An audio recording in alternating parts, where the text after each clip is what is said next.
Vou começar falando sobre o livro Ilíada de Homero. Mas antes de falar sobre o livro em si, vamos falar sobre seu autor, Homero. Homero viveu no século 8 a.C. O período que ele viveu, o que predominava era uma cultura ágrafa, que era um período em que a escrita não era muito comum, as coisas eram passadas de boca em boca.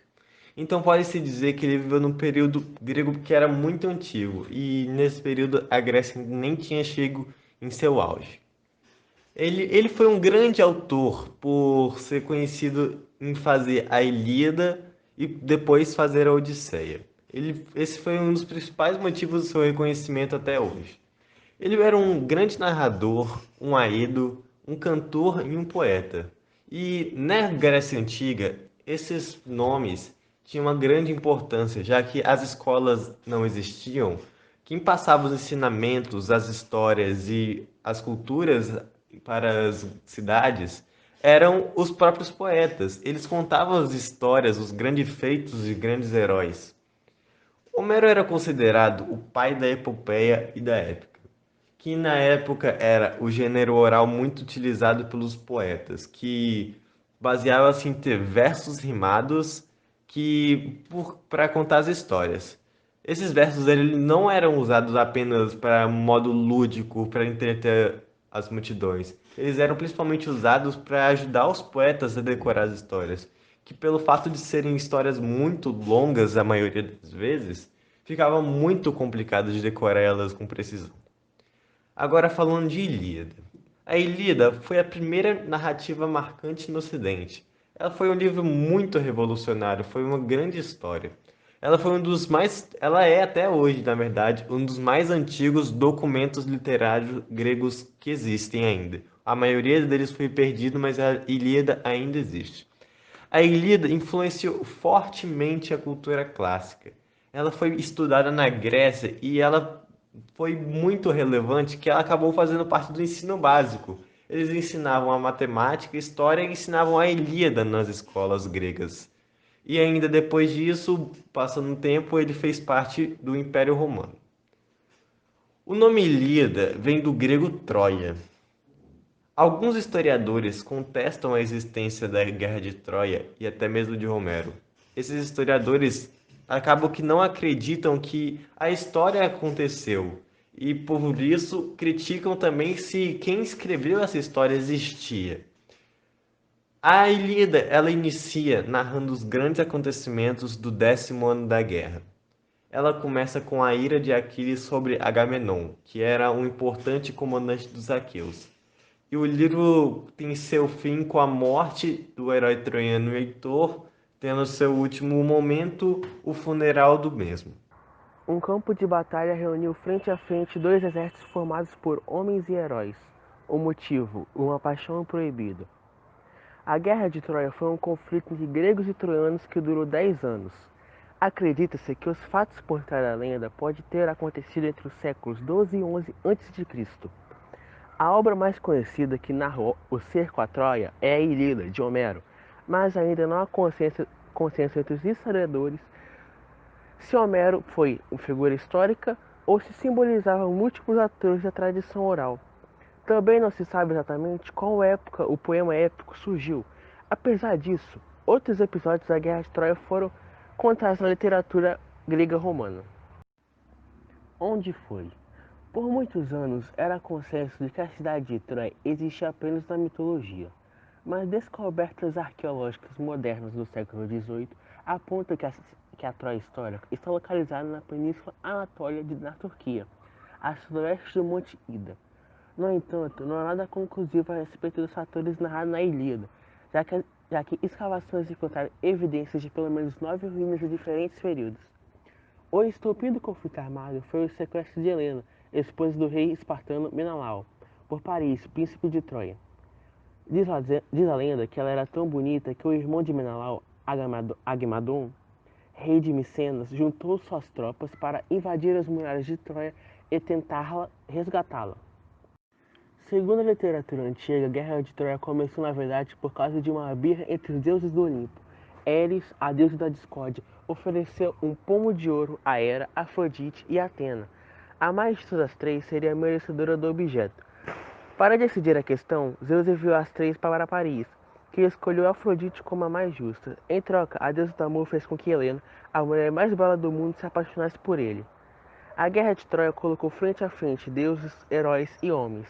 Do lado grego, além de Menelau e Agamemnon, estavam os poderosos heróis Ulisses, Aquiles, Ajás e os Mirmidões, lendários soldados de Aquiles. Do alto do Olimpo, torcia pela vitória dos gregos Atenas, Hefesto, Hera, Hermes, Tétis e Poseidon. Do lado troiano lutaram Paris, seu irmão Heitor, Cassandra, Priamo e as Amazonas. O apoio divino veio de Afrodite, Apolo, Ares, Atermes e Zeus. Quem venceu? Uma guerra de 10 anos entre dois exércitos formados por heróis e humanos não poderia terminar diferente. Quase todos os personagens principais morreram. O cerco foi rompido depois que os troianos decidiram aceitar o famoso presente grego, um cavalo de madeira recheado de soldados inimigos que ficou conhecido como Cavalo de Troia.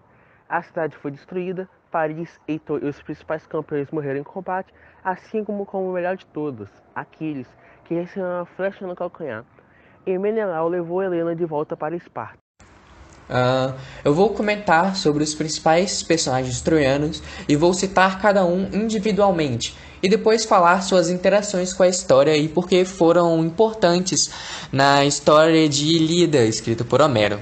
Começando por Heitor, ou Héctor, príncipe de Troia, filho de Priamo e irmão de Paris, o herói dos troianos, um exímio guerreiro. Priamo, rei de Troia, mas já idoso, ele não comandava mais as suas tropas. Quem comandava era Heitor. Ele tinha 50 filhos e antes da morte de Heitor, ele já havia perdido os 41 filhos para a guerra de 10 anos de Troia. E tinha em Heitor o seu filho preferido, Paris. Ele era príncipe de Troia, filho de Priamo, e ele foi o segundo marido de Helena. Briseis, prima de Heitor e Paris. Ela tinha algumas relações com Aquiles. Agora só vamos entender um pouco sobre as relações realmente das histórias que eles tinham. Heitor comandava e lutava no exército dos troianos. Ele foi responsável por matar Pátroclo, pensando que ele era Aquiles, pois o mesmo vestia sua armadura. Ele foi morto tempo depois por Aquiles em um duelo 1 a 1. E teve seu corpo arrastado por uma charrete durante dias por Aquiles, que estava em fúria por ter o seu melhor amigo morto, em batalha, e ele não poder fazer nada sobre aquilo. Priamo, sabendo da derrota de seu filho preferido e que estava acontecendo com seu cadáver, decide ir até Aquiles para pedir ao mesmo que tivesse compaixão e humanidade e que deixasse que pelo menos enterrasse o corpo de Heitor e que realizassem as suas cerimônias fúnebres, o que era um gesto muito honrável naquela época, visto que na cultura você tinha que realizar a cerimônia fúnebre para que o corpo pudesse e sua alma pudesse desprender do seu corpo. O Paris, por sua vez, ele vai se apaixonar por Helena, ele vai elaborar a sua fuga de Menelau, o rei espartano, e vai se dar o caminho do início ali da guerra. E Briseis, que ela foi capturada pelos aqueus, ela se torna uma paixão de Aquiles. E por conta de Agamenon, que tira Briseis de Aquiles, o Aquiles ele se retira da guerra, junto com os Mirmitões, que causa grande desvantagem para os gregos, e posteriormente a morte de Pátroclo. Entre os troianos, nós também temos Enéas, nós também temos o Sarpedão, que é o rei de Lísida, que matou o Telecopuleno, mas todos não giram em torno da história bem principal da Ilíada. Bom, os gregos antigos não se enxergavam como gregos ou helênicos, denominação posterior, mas como aqueus, compostos por diversos povos de diversos reinos que tinham uma língua e cultura razoavelmente compartilhada. Os aqueus também são chamados de Dânaos, por Homero. Muitos aqueus se destacavam perante os outros na Ilíada e na Guerra de Troia, como por exemplo, Aquiles, herói e melhor de todos os guerreiros, filho da deusa marinha Tétis e do mortal Peleu, rei dos Mirmidões. Sua ira é o tema central da Ilíada. Agamenon, rei de Micenas e comandante supremo dos aqueus. Sua atitude de tomar a escrava Briseida de Aquiles é o estopim do desentendimento deles. Odisseu, rei de Ítaca, considerado astuto ou ardiloso, frequentemente faz o papel de embaixador entre Aquiles e Agamenon. Patroclo, amigo de Aquiles, alguns argumentavam que havia envolvimento homossexual entre Aquiles e Patroclo, que durante a guerra de Troia foi morto. Calcas Testorides, poderoso vidente que guia os aqueus. Foi ele que predisse que a guerra duraria 10 anos, que era preciso devolver Criseida ao pai e muitas outras coisas. Ajax, Nestor, Diomedes e Idomeneu, reis e heróis gregos que comandavam o exército de seus reinos sob a previsão geral de Agamenon. Menelau, rei de Esparta, marido de Helena, que se apaixonou por Paris e foge para Troia, ocasionando a guerra de Troia. Bom, além de tudo isso, temos também os deuses gregos que tomam parte ativa na trama. Eles se envolvem na batalha e acabam ajudando ambos os lados. Do lado dos gregos, ou melhor dizendo, dos aqueus, temos Hera, rainha do Olimpo, muito amada pelo povo por ser a protetora do casamento, da vida e da mulher, filha de Cronos e Reia. Além da Hera, temos também a deusa Atena, também conhecida como Minerva na mitologia romana. Ela é a senhora da sabedoria, justiça e artes, além de ser filha de um dos principais deuses do Olimpo, Zeus. Ela, além de tudo isso, também era protetora dos heróis, arquitetos, tecelões e da cidade que carregava seu nome, Atenas. Além de Hera e Atena, do lado dos gregos, também temos o Poseidon, também conhecido como Netuno na mitologia romana. Ele vai ser o deus dos mares, terremotos e tempestades.